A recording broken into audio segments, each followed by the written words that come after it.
집에서 술을 드실 수도 있고 가서 술을 드시고 사실 어떤 상황인지 아무도 모르잖아요. 실은 스틱은 넘어지는 사람을 꼿꼿하게 세우는 장치는 아니에요. 등산을 해줬기 때문에 그만큼 더 적게 다칠 수 있는 역할을 해주는 거죠. 제작진은 박 씨가 사용했던 등산 스틱의 안전성을 알아보기 위해 같은 제품을 구입했습니다. 이게 가장 많은 거요?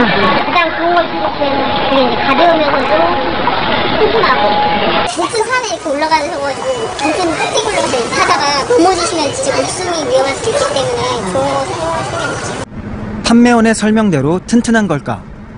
제작진은 전문 시험 기관을 찾아가 등산 스틱의 강도를 측정했습니다. 10도의 경사에서 어느 정도의 하중을 버티는지 알아보는 시험. 힘이 계속 가해지자 이음새가 지탱하지 못하고 상단이 밀려 하단 쪽으로 겹쳐집니다. 82kg으로 누르는 힘을 버티지 못하고 등산 스틱의 변형이 시작된 겁니다. 박 씨의 등산 스틱을 판매한 업체에는 박 씨와 같은 피해를 입었다는 항의가 빗발치고 있습니다. 과연 이 업체의 등산 스틱에는 어떤 문제가 있는 걸까? 제작진은 문제를 정밀하게 분석하기 위해 박 씨와 같은 체중의 사람이 경사지에서 넘어질 경우 등산 스틱에 얼마의 힘이 가해지는지 측정했습니다.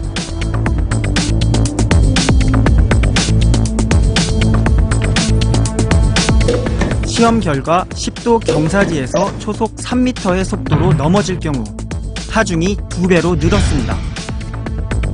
이때 주목할 것은 등산 스틱의 수평으로 가해지는 힘입니다. 어차피 지금 여기 스펙 넘어지는 상황에서는 순간적으로 빠른 속도로 가해지게 되는 겁니다.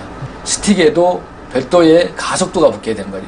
이 가속도에 따라서 가해지는 힘이 훨씬 더 커져버린다는 얘기죠. 이러한 상황에서 스틱에 가해지는 힘 가운데 스틱 장축 방향이 아니고 그 축에 수직이 되는 방향으로 이제 끊어지게 하는 그 힘, 그걸 전단력이라고 하는데 전단력이 이제 작용하는 것이 이제 상당히 큰 문제가 되는 겁니다. 몸이 넘어지게 되면은 순간적으로 스틱을 위에서 내려 누르기보다는 스틱을 옆으로 밀게 되는 힘이 생기게 되잖아요. 밀게 되는 그 힘이 이제 전단력으로 작용을 하는데 이 스틱에 굉장히 큰 데미지를 줄 가능성이 높다는 얘기죠. 평지에서 박 씨의 등산 스틱의 수평으로 가해지는 힘은 13kg 중, 하지만 넘어질 때는 27kg 중으로 늘어납니다. 하지만 박 씨의 등산 스틱이 버틸 수 있는 수평의 힘은 14.5kg 중, 박 씨가 넘어질 때의 힘은 버티지 못하는 겁니다. 지난해 한국소비자원의 시험에서도 일부 등산 스틱의 안전성에 문제가 있는 것으로 드러났습니다.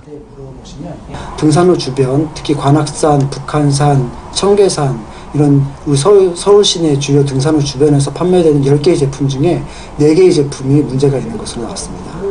하산을 하다가 스틱이 부러져서 다친 사례도 있고 길이 조절부 샤프트라고 하는데요.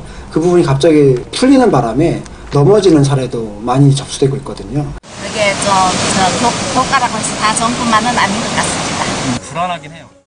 이게 좀 마디마디를 돌려서 고정을 시키는 방식이라서 아무리 제 그 하중을 다 견딘다고 해도 조금 이렇게 믿지는 못해요. 그렇다면 다른 등산 스틱의 안전성은 어느 정도일까? 제작진은 시중에 판매되는 다양한 종류의 등산 스틱을 구입해 안전성을 비교, 시험해보기로 했습니다. 한 쌍에 10,000원부터 240,000원까지. 소재는 같지만 가격대는 다릅니다. 힘을 가하자 120,000원대 스틱이 가장 먼저 구부러집니다. 이어 20,000원대 스틱이 휘어지고, 세 번째로 70,000원대 등산 스틱의 상단이 내려앉습니다.